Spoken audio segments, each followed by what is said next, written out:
And what's up, everybody? Welcome back to the channel. It is your boy Cheap Ludes wearing a hat with just an insanely long brim for some reason.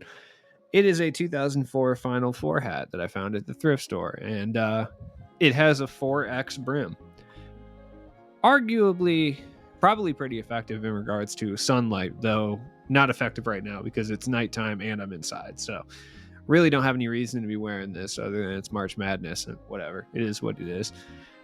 That's completely irrelevant to what we are talking about today, which is the market in NBA 2K22 My Team.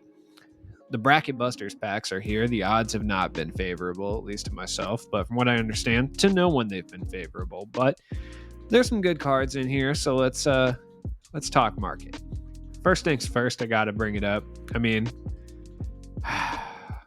Dark Matter Kyrie's in here. He's the troll Dark Matter. I'm sure many a person has gotten the dark matter glow and then saw this man come on the screen. I would honestly be infuriated. So I'm just going to go ahead and bring that up right off the bat. The packs themselves, I mean, they're good. I don't know. We're going to go through each and every card and just talk about it. Chris Dunn is like 900 MT. Oh, yeah, I need the holographic Chris Dunn. There's just no way. Yeah, I need it. Sorry. It has to happen. I'm going to say something, and I'm going to cautiously say this because people do take my team cards very, very serious. As far as I can tell, Chris Dunn looks like a slightly better, at the point guard position, slightly better Marcus Smart. I know. Jump shot's not really, I would say it's a wash. What jumper does he have? Chris Dunn doesn't have a bad jump shot at all. He's got Chris Paul on quick, which is okay. But he's got excellent perimeter defense, excellent interior defense, like 42 golds, really, really good badges. Not the greatest offensive player, but decent. 90 driving dunks, so he can hoop too. Like, his defensive badges are fire. In addition to his tendencies, 99 pass intercept, 95 on-ball steal, 80 shot contest, 50 block shot with only a 10 foul tendency. Now, unfortunately, yes, Katana. Yes, do you like Chris Dunn? Are you a big fan of Chris Dunn as well? Yeah, my cat's really aggro right now, and I don't know what her deal is. Anyways, Chris Dunn's fire. You should definitely pick him up for 900 MT for sure. Hakeem Warwick's probably the worst card in this set. That being said, he attacks the rim and he's relatively good defensively. I mean, he's okay. Like, that's about all I can say about Hakeem Warwick. If you like Hakeem Warwick or you just are looking for like a really, really cheap wing to just play offline with, like, Hakeem Warwick's okay in that regard. That's about it, though. Jarrett Culver. He does have Trey Burke base on quick, which is a very good jump shot. He's also 6'6" shooting guard. And for spotlight sim purposes, if we ever actually get those this year, he does play for the Timberwolves, which is always a really, really hard team to fill out in regards to shooting guards and small forwards. Like, there's not a wealth of shooting guards, small forwards, in regards to the Timberwolves. So it's cool. You know what I mean? Culver's decent, though. Like, he actually is. Like, as far as budget cards go, for 1,000 MT, he is one of the better budget shooting guards that you can get. I mean, depending on play style, like someone like, Duncan Robinson would be a little bit better. And I mean, you could argue that just like Gerald Green in general is better than him. I'm talking about guys that are like 3K or less, But I'm surprised by how good Jarrett Culver is. We never really get good Jarrett Culver cards, and I think truly this might be the best Jarrett Culver card that we've gotten. Like, as far as usability, you can give him range, which he doesn't have, but he's altogether like a fun. The only options usually at the shooting guard position in regards to the Minnesota Timberwolves are typically like Latrell Sprewell, who only gets early game cards, and then a card at the very, very end when it's like doesn't matter anymore, and Wally Zerbiak. So having another option, it's kind of nice. Evan Turner, probably the best budget point guard in the game. Like, or at least I shouldn't say the best, but the most meta. He's got base 22 on quick, which is really, really tight. I personally like that release. I do think it's better as like a catch and shoot release, but it's a good release regardless. He's just really good. I think he's better than Bonga. Personally, I'll be the first to say that. I think he's like a better budget point guard than Bonga. He does have shifty dribble style. Like, he does move really well. Kyrie's behind the back I don't really like, but it's okay. The Lillard crossover is really good. Like, honestly, yeah, Evan Turner I think is a card that every single player should have in their arsenal. Like he has two great Hoff badges and Limitless and Clutch Shooter. Like he's got great gold badges as well. He's not really missing anything.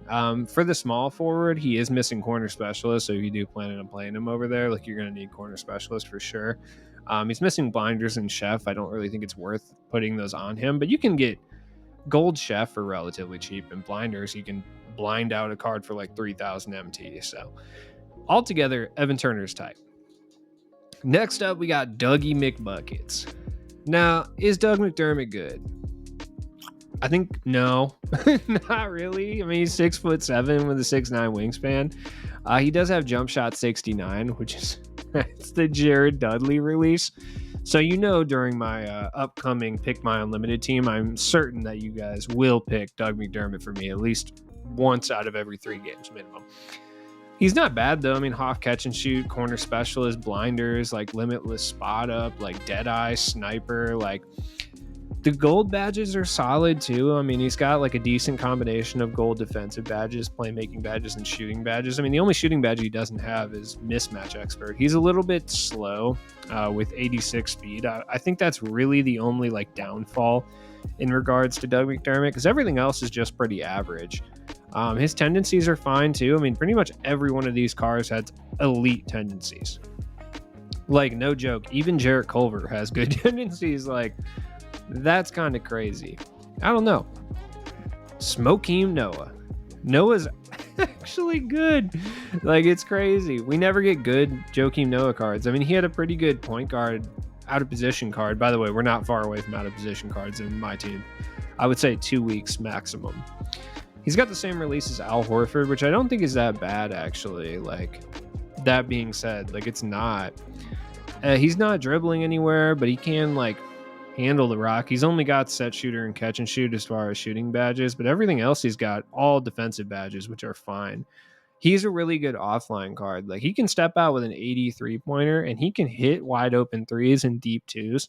I wouldn't rely upon him to do so, but his stats are good. And obviously I'm biased, dude. Like, I'm a Bulls fan, so I'm going to be stoked because we got Joakim Noah. So, like, I don't know. I'm hyped. Joakim's cool, dude. We never get Joakim. All right, we got the elephant in the room. Here's Danny Ferry. Danny Ferry is like over 100K. I'm not going to talk too much about Danny Ferry, but he's over 100K, which is absurd. I mean, he's got base 98 on quick, like 6'10" with a 7'5" wingspan. Like, we all know what's up with Danny Ferry at this point from last year. I mean, he's a near perfect card at this point, like he is, especially if you get a badged up version. I guarantee I can find there's going to be one that has like an absurd amount of badges. I don't know where it's at. That being said,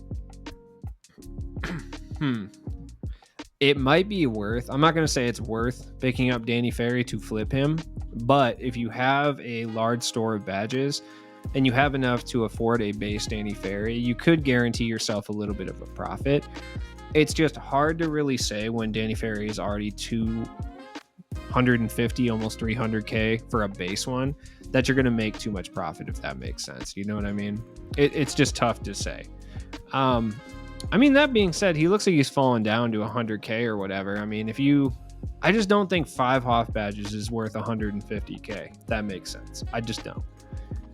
I mean, Danny Ferry's nasty, but I just feel like he'll be outclassed. We'll get like a new AK-47 or something in the next couple weeks, but people love Danny Ferry, and that's cool, I guess. I really want Danny Manning to get a card. Tyler Hands, bask in the glory of the holographic Tyler Hansbrough. Bask in the glory of Tyler Hansbrough. I could not be more excited about this card. We haven't got a Tyler Hansbrough card in a minute. I would have preferred it to be Danny Manning, obviously, but I mean, realistically, you can get Tyler Hansbrough for like 4K. And as far as a big man, like, that's a good price. 6'10", 7'2" wingspan, like, good jump shot. He's got the Dolph Shays release, same with Joe Johnson. Like, it's a really good release. He comes standard with like gold limitless and like Hoff catch and shoot corner specialist, bunch of defensive badges. He's just a really, really solid 3-and-D big man.